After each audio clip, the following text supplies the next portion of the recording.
नमस्कार मित्रों, मैं दिव्यदर्शन पुरोहित गुरुदेव जी वडोदरा इंडिया से बोल रहा हूँ।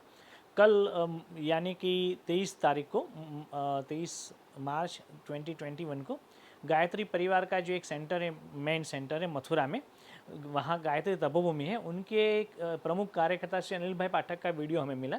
उसमें ओले धमाधम गिरते दिखाई दिए शाम के समय पर, और घनघोर बारिश हो रही थी और हवाएं भी बहुत तेज़ से चल रही थी। मार्च महीने में आपको आश्चर्य नहीं लगता कि इस प्रकार की एक्सट्रीम वेदर इवेंट जनरेट होना बहुत डेंजर है?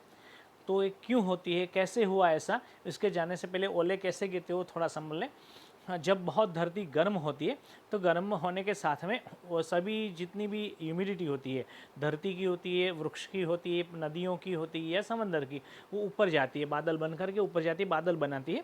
उसको हम मेघ बोलते हैं। जब तूफानी बादल बन जाते हैं या फिर कपासी वर्षा बादल भी उसको बोला जाता है, मेघ बोला जाता है, वो जब उसमें ऊपर बन जाते हैं तो ऊपर ठंडी हवा रहती है। ठंडी हवा उसकी पानी की बूंदों को जमा देती है।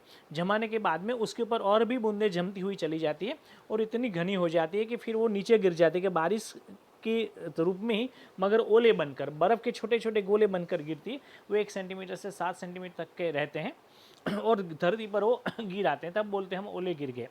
वैसे ये स्प्रिंग में होती हैं, फॉल में भी होती हैं, और इक्विनॉक्स के बाद में भी, मतलब मई जून में भी हो सकती हैं ओले की वर्षा। मिड लेटीट्यूड में होती है, उसमें कोई बड़ी बात नहीं है। मगर अभी मार्च शुरू हुआ है तब ये हुआ है। तो इसकी वजह क्या है? मई में तो एकदम गर्मी बढ़ जाती है और फिर ये ऊपर चला जाता है, बादल बन जाता है, ह्यूमिडिटी।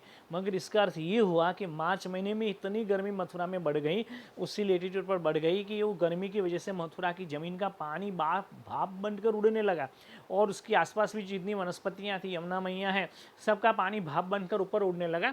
और ऊपर जाकर के, ऊपर एटमॉस्फेयर तो अभी ठंडा है, तो वहाँ पर उसने कोल्ड कर दिया और फिर ओले बन करके वापस गिरे।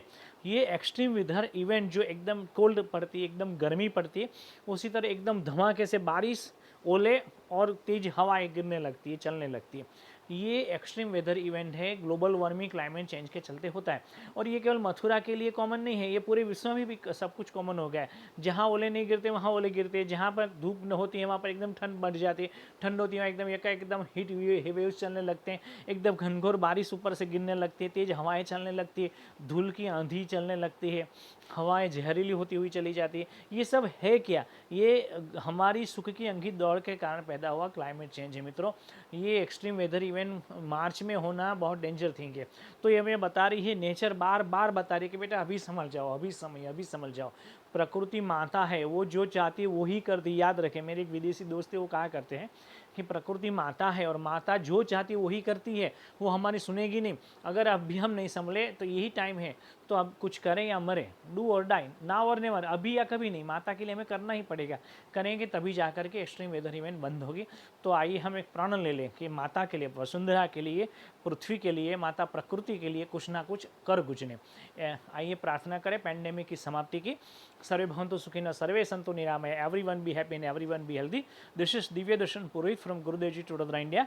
नमस्कार।